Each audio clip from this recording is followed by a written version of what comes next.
The Galactic Tribunal of Diplomatic Standards on Nazura Prime stood as a testament to the collaborative achievement of 53 civilizations across the galaxy. Its crystal walls pulsed with a soft luminescence that adjusted to the collective mood of those within. Today, they shimmered with a tension that had been building since the arrival of Earth's delegation. The Grand Hall was meticulously designed to accommodate every form of sentient life in the Galactic Union. Floating platforms for energy beings, aquatic tanks for water-dwelling species, and modified gravity wells for those from high-density worlds. Each seat represented centuries of diplomatic evolution and mutual respect, a stark contrast to the relative newcomers from the third planet of an unremarkable yellow star. Dr. Helena Park stood before the tribunal with the outward appearance of calm, though her pulse raced beneath her ceremonial diplomatic uniform. As Earth's chief diplomatic advisor, she knew the weight of this moment. Humanity had finally expanded throughout their solar system and made contact with the Galactic Union. Now, they sought formal recognition and inclusion in the interstellar community. Beside her, Commander Rafael Soto maintained a rigid military posture, his dark eyes constantly scanning the alien representatives for any hint of hostility. His hand occasionally brushed against the ceremonial blade at his side, a gesture of habit rather than threat, but one that did not go unnoticed by the more perceptive members of the tribunal. Arbiter Valnera, a crystalline gas entity that served as the tribunal's presiding judge, hovered at the center of the chamber. Their voice resonated like the precise ticking of a cosmic clock. The Galactic Tribunal of Diplomatic Standards welcomes the representatives of planet Earth, Valnera announced, their crystalline form glittering with each syllable. You have requested formal recognition from the 53 civilizations of the Galactic Union. Before we begin the official proceedings, we acknowledge your gestures of goodwill. Dr. Park nodded appreciatively, her carefully rehearsed smile conveying what the diplomatic corps had assured her was universal gratitude. The Earth delegation had prepared cultural gifts, hoping to demonstrate their willingness to engage with the diverse civilizations before them. But even before the proceedings officially began, Helena noticed the subtle signs of skepticism among certain delegates. The hegemony of Ten Suns representatives maintained rigid postures, their forearms crossed in complex patterns that suggested defensive thinking. The Ascendant Mind's mathematical wave patterns fluctuated with what her cultural briefings had described as analytical doubt. Commander Soto leaned close to her ear. "They've already made up their minds about us," he whispered. "Then we'll just have to change them," Dr. Park replied, with a confidence she didn't entirely feel. Arbiter Valnera's crystalline form shimmered. "The Earth delegation may present their first token of goodwill." Dr. Park stepped forward, her hands steady as she presented a small container. "Honorable members of the tribunal, Earth offers a sample of our culinary culture, what we call Earth's blackroot fruit. This delicacy is prepared as a recreational food, meant to be shared among friends." She opened the container, revealing dark, glossy spheres nestled in protective wrapping. Accompanying the fruit was a small card labeled Entertainment Food. The reaction was immediate. The delegate from the Ascendant Minds, a being that existed as pure mathematical wavelengths, emitted a pattern that the universal translator interpreted as revulsion. Their entire form pulsed with what appeared to be disgust. "We consume only the purest nano-infused nutritional matrices," the translator conveyed from their mathematical emissions. "This organic matter is an affront to civilized consumption." Dr. Park's confident smile faltered. "We meant no offense. The blackroot is considered a delicacy on—" "It contains toxic compounds," interrupted a delegate from the Zarian Collective, a civilization renowned for their reverence of all sentient life. "Our preliminary scans detect compounds that would disrupt neural pathways in 17 different biological configurations represented in this chamber." A murmur rippled through the assembly. Dr. Park looked to Commander Soto, whose face had hardened into a mask of diplomatic neutrality that barely concealed his alarm. "We will withdraw the offering immediately," Dr. Park said, quickly sealing the container. "We were unaware of potential incompatibilities." Arbiter Valnera's crystalline form pulsated with what Park interpreted as disapproval. "The tribunal will take a brief recess to analyze the composition of this gift. The formal proceedings have not yet begun, but we note this initial misunderstanding." As the delegates dispersed for the recess, Commander Soto guided Dr. Park to a small antechamber designated for the Earth delegation. "That went well," he muttered sarcastically.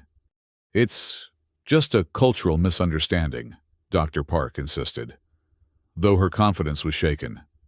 "The blackroot fruit is perfectly safe for humans. We couldn't have anticipated their reaction." "You're the diplomat. What's our next move?" Dr. Park checked the remaining items they had brought as offerings. "We stick to the plan. Our next gift is universally appreciable: knowledge." When the tribunal reconvened, Dr. Park approached with a stack of bound volumes wrapped in dried plant material, a specially designed packaging meant to showcase Earth's appreciation for natural materials. "Esteemed delegates," she began, "Earth offers these volumes of our literature, philosophy, and religious texts as a window into our cultural development. We hope they will broaden understanding between our worlds."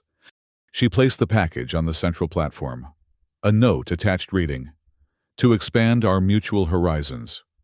The reaction was, if possible, worse than before. The delegate from the Zarian Collective physically recoiled, their sensory tendrils curling inward protectively. "You bound your knowledge in the desiccated remains of plant life?" The universal translator couldn't fully capture the horror in their tone. "These are books," Dr. Park explained, maintaining her diplomatic composure. "A traditional Earth method of preserving knowledge.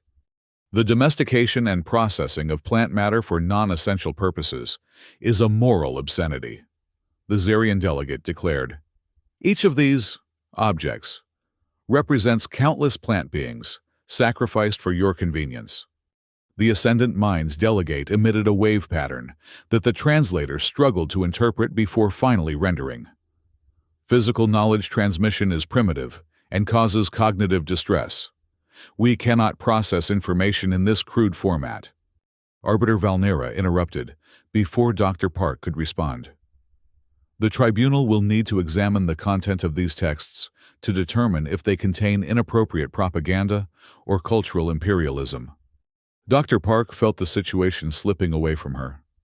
"They are merely expressions of our diverse cultural heritage." "The diversity itself is concerning," noted a delegate from the Eternal Garden Commonwealth, a collective of semi-sentient plant beings. "A truly harmonious civilization would have reached consensus on fundamental questions of existence." Commander Soto placed a warning hand on Dr. Park's arm, silently urging restraint. She nodded almost imperceptibly. "We respect the tribunal's need to evaluate our offerings," she said carefully. "Perhaps our final gift will be more universally acceptable." With growing apprehension, Dr. Park presented their third offering, a glass vial containing hybrid seeds from Earth, labeled "A Ray of Hope for Your Garden." "These represent humanity's agricultural achievements," she explained. "A symbol of our ability to work with nature to create sustainable food sources." The chamber fell completely silent before erupting into alarm. "Invasive hybrid seeds?" The delegate from the Eternal Garden Commonwealth rose from their soil bed, leafy appendages trembling. "You bring weapons of ecological destruction as a diplomatic gift." "They're not weapons," Dr. Park protested.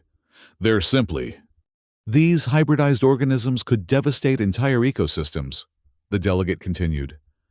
"They must be contained immediately." The tribunal erupted into overlapping arguments. Accusations flew across the chamber that Earth was testing biological weapons, that humans were deliberately provoking the Union, that this represented an unprecedented breach of diplomatic protocol. Arbiter Valnira's crystalline form pulsed rapidly, emitting a harmonizing tone that gradually restored order to the chamber. The formal evaluation of Earth's application for recognition is hereby postponed, they declared. The tribunal questions the intentions behind these gifts. A full investigation will be conducted before proceedings continue. Dr. Park attempted to object, but Commander Soto firmly guided her away from the platform. "We need to regroup," he whispered urgently. "This isn't going our way." As they were escorted from the chamber, Dr. Park caught fragments of conversation between delegates. Deliberately provocative, dangerously unpredictable, culturally incompatible with civilized discourse. 12 hours later, the Earth War Room in Geneva hummed with tense activity. Holographic displays showed real-time data from Nazura Prime, while Earth's military and diplomatic leadership argued over their next steps. General Patricia Hawkins slammed her fist on the polished table. "They've classified us as extremely impolite. Do they have any idea what we've sacrificed to reach this point? 3 decades of interplanetary development, resources that could have gone to solving Earth's problems, all to be dismissed because our gifts offended their sensibilities." Dr. Elena Vasquez, the team's leading xenopsychologist, adjusted her glasses. "It's worse than that, General. According to my analysis of the diplomatic communiqué, they've categorized humanity as psychologically aberrant. Essentially, they believe our cultural framework is too heterogeneous and lacks stable norms." "In plain English, Doctor?" General Hawkins demanded. "They think we're crazy," Commander Soto supplied, having just returned from Nazura Prime with Dr. Park. "Too unpredictable for diplomatic relations." Dr. Park looked exhausted, but determined. "The tribunal views our cultural diversity as a sign of instability rather than strength. They expect civilizations to have reached consensus on fundamental questions before joining the galactic community." Admiral James Wu, head of Earth's Space Defense Force, studied the holographic display. "We have 3 options," he said methodically. "First, we acknowledge our error, apologize, and submit to whatever remediation process they deem appropriate." General Hawkins scoffed. "Surrendering our dignity is not an option." "Second," Admiral Wu continued, "we withdraw our application entirely and return to independent development. We've survived without them so far." "And risk potential isolation or even punitive measures," Dr. Vasquez interjected. "The Union could decide an unpredictable Earth is too dangerous to leave unmonitored." "Third," Admiral Wu said, his voice dropping slightly, "we send one final gift that demonstrates Earth understands more than the Union believes, while maintaining our appearance of bumbling innocence." The room fell silent as they considered this option.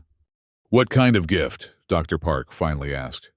Intelligence Director Diana Kim stepped forward, activating a secure holographic display. "For the past 3 years, while preparing for official first contact, we've been gathering intelligence on all 53 civilizations in the Union, not through any hostile action, but through careful observation of their public communications, trade routes, and diplomatic exchanges. We know their secrets," she continued. "Their internal conflicts, hidden military installations, technological vulnerabilities, all collected through entirely passive means." "You're suggesting we reveal this knowledge?" General Hawkins asked, her expression a mixture of surprise and calculation. "Not directly," Director Kim clarified. "We package it as another diplomatic mistake, a care package labeled Oops, containing what appears to be harmless cultural misunderstandings, but actually reveals we know far more than they suspect." A heated debate erupted. Some argued this approach would push the Union toward military action against Earth. Others contended it was their best chance at forcing the Union to take humanity seriously. "It's a massive gamble," Dr. Park said after listening to both sides. "But they've already dismissed us as primitive and unstable. Perhaps it's time to use that perception to our advantage." Admiral Wu nodded. The best place to hide is in plain sight. They expect us to be culturally tone-deaf. Let's exceed their expectations while sending a clear message about our capabilities. After hours of discussion, they reached consensus. Earth would send one final package to the tribunal, an oops package that would appear to be yet another diplomatic blunder, but would actually demonstrate humanity's strategic intelligence. For 3 days, Earth's intelligence division worked to compile and disguise their knowledge. They created what appeared to be innocent, but culturally inappropriate items, each containing carefully embedded information that would be immediately recognized by specific civilizations in the Union. The package included a tourist brochure featuring what seemed to be fictional destinations, but actually contained satellite imagery of the Zarian Collective's hidden military installations, labeled with deliberately misspelled names like Zarian Collective Secret Base, may be good for picnics. An educational CD for the Ascendant Minds containing mathematical theorems that precisely match their most classified research, with a note reading, "For easier reading," that would be perceived as provocative given their disdain for physical media. A sample of local plant life that the Ascendant Minds considered a traitor species, plants they had once used to store mathematical knowledge before transitioning to pure energy forms. A hand-drawn galactic map that appeared childishly simplistic, but marked the exact coordinates of numerous classified Union facilities. Labeled, "Oops, didn't mean to post this." Every item was deliberately mislabeled with humorous misspellings, "Galactic Map, just for fun," to maintain the appearance of innocent incompetence. 5 days after their disastrous initial appearance, Dr. Park and Commander Soto returned to Nazura Prime. They were not invited to the main chamber, but were instead directed to a smaller anteroom where Arbiter Valnira awaited them, along with representatives from the major Union civilizations. "The tribunal has reviewed your previous offerings and found them deeply concerning," Valnira began without preamble, their crystalline form pulsing with restrained irritation. "Before we deliver our formal decision regarding Earth's application, do you wish to make any statement?" Dr. Park stepped forward, her expression appropriately chastened. "Honorable Arbiter, we are deeply sorry for any offense our previous gifts may have caused.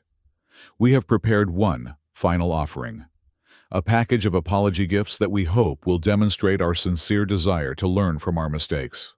She presented a brightly wrapped package tied with garishly colored ribbons, a large label prominently displayed. "Oops, we messed up again." The Arbiter's crystalline form flickered with what might have been suspicion, but they gestured to a security officer to accept the package. Chief Security Officer Vorth, a reptilian humanoid from the Galactic Security Consortium, carefully opened the package. A holographic display activated, projecting images of each item for all representatives to see. The reaction was immediate and dramatic. The Zarian delegates' sensory tendrils extended to their full length, in what Dr. Park recognized as their expression of extreme alarm. "How did you obtain these images?" they demanded, pointing at the tourist brochure showing their secret installations. The Ascendant Minds representative emitted wave patterns so chaotic that the universal translator initially failed to interpret them. When it finally did, the output was simply, "Mathematical breach. Security violation of highest order." The Eternal Garden Commonwealth delegate had partially withdrawn into their soil bed, leaves trembling. "The traitor Flora, you cultivated the forbidden knowledge carriers." Arbiter Valnira remained perfectly still, their crystalline form so motionless that the air around them seemed to freeze. The silence in the chamber grew so profound that Dr. Park could hear the soft hum of the environmental systems. Finally, the Arbiter spoke, their voice lacking its usual metronomic precision. "This session is indefinitely suspended. Humans." They paused, their crystalline structure flickering with rapid pulses of light. "You are not merely impolite. You are sophisticated beyond all expectation." As security officers rushed to contain the items, Dr. Park maintained an expression of innocent confusion. Is something wrong with our apology gifts? Commander Soto added with perfect bewilderment. We tried so hard to be culturally appropriate this time. The chamber erupted into chaos. Some delegates hurried to private communication chambers, presumably to warn their governments. Others demanded immediate action against the Earth delegation. A few simply fled the room in apparent panic. Through it all, Dr. Park and Commander Soto stood calmly, the picture of diplomatic confusion. Perhaps, Dr. Park suggested mildly, we should return to Earth while the tribunal processes our application? Arbiter Valnira's form had stabilized, but their voice carried an unmistakable edge. You will be escorted to your vessel immediately. The Union will deliberate on this development. As they were led away by security officers, Commander Soto whispered to Dr. Park, I think they got the message. Loud and clear, she replied quietly. Now we wait. The emergency summit on Nazura Prime convened less than one standard day after the Earth delegation's departure. Representatives from all 53 civilizations gathered in the Grand Council chamber, a space reserved for only the most critical Union matters. Ambassador Sci-Fi of the Neutral Observation Collective stood before the assembled delegates, their silver-scaled form reflecting the chamber's anxious atmosphere. The situation is unprecedented, they stated, their voice devoid of the emotional inflections that colored most species' speech. In less than one local planetary cycle, the humans have demonstrated knowledge of classified information across multiple Union civilizations. They must be neutralized immediately, declared Commander Z of the Hegemony Defense Corps, their exoskeleton clicking with agitation. Earth possesses no significant military capability that could withstand a coordinated Union response. And yet, Ambassador Sci-Fi countered, any military action would implicitly acknowledge that Earth already possesses critical intelligence about our vulnerabilities. The very act of attacking them would confirm the accuracy of their information. Dr. Null, representing the Ascendant Minds, projected a mathematical pattern that the translator rendered as the probability that humans randomly selected these precise points of sensitivity across multiple civilizations is effectively zero. This was a deliberate demonstration. The chamber filled with overlapping arguments as three distinct factions emerged. The military faction, led by the hegemony of 10 suns, advocated for immediate containment of Earth through force or the threat of force. The conservative faction, including the Ascendant Minds and Eternal Garden Commonwealth, feared the environmental, social, and security consequences of any direct confrontation. The reconciliation faction, championed by the Neutral Observation Collective, called for negotiation, arguing that Earth had already become an unavoidable part of the galactic equation. Consider the implications. Ambassador Sci-Fi continued when the chamber quieted. Earth has been collecting sensitive information for years without detection. Their apparent diplomatic bumbling may have been a calculated strategy all along. Impossible, snapped a delegate from the hegemony. They only achieved interplanetary travel 3 decades ago. No civilization evolves from planetary to sophisticated intelligence gathering so quickly. Unless, Dr. Null interjected, their mathematical patterns creating complex 3-dimensional structures in the air. That is precisely what they wished us to believe. The calculated probability of their gifts accidentally containing precisely this information is astronomically against random chance. The debate continued for hours, with each faction presenting increasingly elaborate scenarios for dealing with the Earth situation.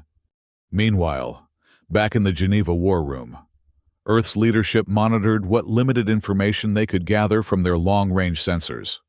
The Union fleet hasn't moved, Admiral Wu reported, studying the holographic display of the space surrounding Nazura Prime. No ships have changed course toward Earth. General Hawkins paced the length of the room. They're still deciding whether to blow us off the star map. I don't think they will, Dr. Park said, her voice calm despite her exhaustion. "We've created a perfect stalemate. They can't attack us without revealing the truth of what we know, which would cause internal chaos among the Union civilizations. And we can't join the Union after essentially threatening them with exposure." Commander Soto added, "So where does that leave us?" Dr. Vasquez, who had been analyzing the limited communications they could intercept, looked up from her display. "In a very interesting position, actually. They can't accept us, but they can't ignore us either. We've essentially forced them to acknowledge us as a player in galactic politics, without giving them any acceptable way to control us. So we're the neighborhood troublemaker that everyone has to invite to the party," General Hawkins said with a hint of satisfaction. "More like the neighbor who knows everyone's secrets," Admiral Wu corrected. "They'll keep their distance, but they'll watch us very carefully." After 3 days of intense negotiation on Nazura Prime, the Union reached a decision. A formal communication arrived at Earth's orbital diplomatic station. The Galactic Union hereby indefinitely suspends Earth's application for membership. All formal diplomatic relations are temporarily severed, pending a reassessment of compatibility standards. The Union acknowledges Earth's independent status and affirms a policy of non-interference with Earth's development, provided Earth maintains appropriate distance from Union installations and operations. In diplomatic terms, it was both a banishment and a recognition. Earth would not be welcomed into the Union, but neither would it be threatened or controlled. When the message was read in the Geneva War Room, a slow smile spread across Dr. Park's face. "They're afraid of us," she said quietly. "Not of our weapons or technology," Admiral Wu noted, "but of what we know and what we might reveal." General Hawkins leaned back in her chair. "So we're officially too unstable to join their club, but too dangerous to ignore. I can live with that." "It gives us time," Commander Soto said thoughtfully. "Time to develop on our own terms, while maintaining awareness of the broader galactic community." "And the freedom to continue our observations," Director Kim added. "They'll be watching us more carefully now, but they've also essentially granted us permission to exist independently within the galaxy." That evening, Dr. Park stood on the observation deck of Earth's Geneva complex, looking up at the night sky. The distant lights of Union surveillance satellites were barely visible among the stars, watching, but not interfering. Commander Soto joined her, offering a glass of wine. "To diplomatic failure," he suggested with a wry smile. "To strategic success," Dr. Park countered, clinking her glass against his. "We're exactly where we need to be. Independent, but recognized." "All because we were too stupid to understand proper galactic etiquette," Soto added with a laugh. "At least we're still too stupid for them to risk destroying," Dr. Park said, her eyes reflecting the distant stars. "Cheers to that. Oops!" As night fell over Earth, a planet the Union now officially classified as diplomatically quarantined, but strategically significant, humanity continued its complex dance of apparent innocence and calculated observation. The Union would never again underestimate the deceptive simplicity of human diplomacy, nor the strategic advantage of appearing less sophisticated than one truly was. In the vast tapestry of galactic politics, Earth had found its unique thread, neither fully integrated nor completely isolated, but perfectly positioned to watch and learn as the cosmic drama unfolded around them. Admiral Wu summarized it best in his final report to Earth's United Council. "Sometimes, the best place at the table is just outside the dining room, close enough to hear every conversation, but free from the obligation to follow the house rules."